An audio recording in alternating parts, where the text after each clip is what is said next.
পূর্বের লেকচারগুলোতে দুটি ভেক্টর লম্বা হওয়ার শর্ত, সমান্তরাল হওয়ার শর্ত সম্পর্কিত প্রবলেমগুলো সলভ করছি এবং বেসিক সম্পর্কে জানছি। আজকে আমরা কৃতকাজ সম্পর্কে জানবো। হ্যাঁ, তো কৃতকাজ যখন নির্ণয় করব তো এই রিলেটেড একটা প্রশ্ন নিয়েছি। এই প্রশ্নটা ঢাকা ইউনিভার্সিটির 17-18 সেশনে আসছে।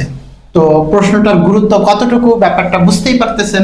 তাহলে প্রশ্নটা ছিল এরকম: একটি কণার উপর এফ বল এত নিউটন বল প্রয়োগ করলে কণাটির সরণ আর পরিমাণ হয়, এবং এই সরণ ইকুয়াল টু দেওয়া হচ্ছে এত মিটার। তাহলে বলতেছে কৃত কাজ। এখন কৃত কাজের যে সংজ্ঞাটা, এটা এরকম ভাবে প্রেজেন্ট করা আছে যে কোনো বস্তুর উপর আপনার হচ্ছে প্রয়োগকৃত বল এবং এর ফলে যে সরণ হয়, এই সরণের ডট গুণফলকে কাজ বলে। অর্থাৎ বল ভেক্টর এবং সরণ ভেক্টরের ডট গুণফলকে কি বলবো? কাজ বলবো।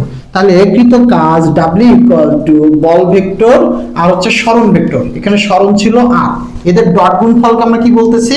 কাজ বলতেছি। তাহলে ডট গুণনের ক্ষেত্রে আপনারা জানেন একই জাতীয় একক ভেক্টরের ডট গুণফল হয় 1, ভিন্ন জাতীয় একক ভেক্টরের ডট গুণফল হয় 0। তাহলে এই জায়গাটাতে আই গুণ করলে কত হবে? 1।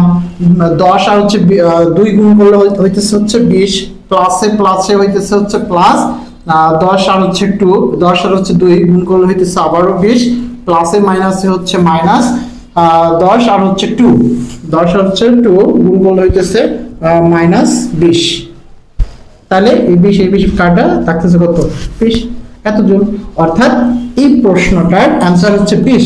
দেখেন অপশনে এখানে 20 জুল দেওয়া আছে। তারপরে প্রথমটা অ্যান্সার এত জুল অ্যান্সার। এই রিলেটেড চলুন আরেকটা প্রশ্ন সমাধান করে দেখি। দেখেন ঢাকা বোর্ডে 22-এ আসছে, ঢাকা বোর্ড 22-এ আসছে। এখন কথা হচ্ছে যে পূর্বের যে প্রশ্নটা আমরা সলভ করছি, এই প্রশ্নটা 20 সালের আগে ছিল, আর ওই রিলেটেড কোশ্চেনই 22 সালে রিপিট হয়েছে। তার মানে প্রশ্নটা কতটুকু গুরুত্বপূর্ণ একটা চিন্তা ভাবনা করে দেখেন।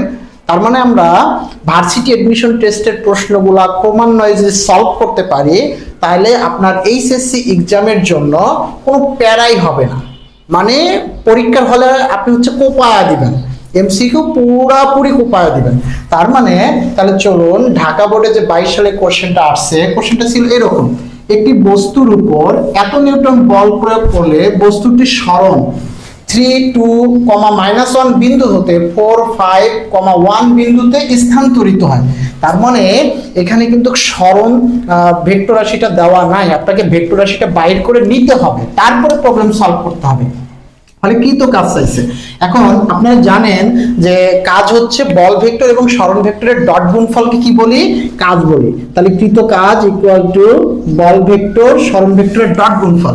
এখানে না বল ভেক্টরটা দেওয়া আছে, বাট সরণ ভেক্টরটা তো দেওয়া নাই। তাহলে বল ভেক্টরটা কি দেওয়া ছিল? 2i plus 3j minus 4k। আর সরণ ভেক্টরটা আপনার যেহেতু দেওয়া নাই, সরণ ভেক্টরটা বাইর করে নেওয়া লাগবে। তাহলে দেখেন তো কোন বিন্দু থেকে এই বিন্দু থেকে এই বিন্দুতে গেছে, তাহলে এটা হচ্ছে x এর মান, y এর মান, z এর মান, x এর মান, y এর মান, z এর মান। তাহলে এখানে যে বিন্দু থেকে যে বিন্দুতে গেছে, ওই বিন্দু থেকে এই বিন্দুটা বাদ দেওয়া লাগবে। তাহলে আমরা যদি পাই 4 থেকে 3 বাদ, এর সঙ্গে i গুণন প্লাস 5 থেকে 2 বাদ, এর সঙ্গে j গুণন প্লাস 1 থেকে আপনার হচ্ছে -1 বাদ, তাহলে হইতেছে হচ্ছে প্লাস k। তার মানে সরণ ভেক্টরটা দাঁড়াইতেছে 4 থেকে 3 বাদ দিলে আসতেছে 1, 1 এর সঙ্গে i গুণন করলে হয় i, 5 থেকে 2 বাদ দিলে হয় 3, 3 এর সাথে j গুণ করলে হবে j, 1 আর প্লাস 1 2k। এখন এই দুটো যদি ডট গুণফল করি, তাহলে দেখেন তো i গুণ করলে হয় 1, 2 এর সাথে 1 গুণ করলে হবে কত? 2। এরপর দেখেন প্লাসে প্লাসে প্লাস 3 আর হলো 3 গুণ করলে হবে কত? 9, যে গুণ করলে হয় 1, মাইনাস প্লাস গুণ করলে হবে মাইনাস, 4 আর 2 গুণ করলে হবে 4 2 8, k আর k গুণ করলে হয় আপনার 1। তাহলে এখান থেকে পাইতেছি কত?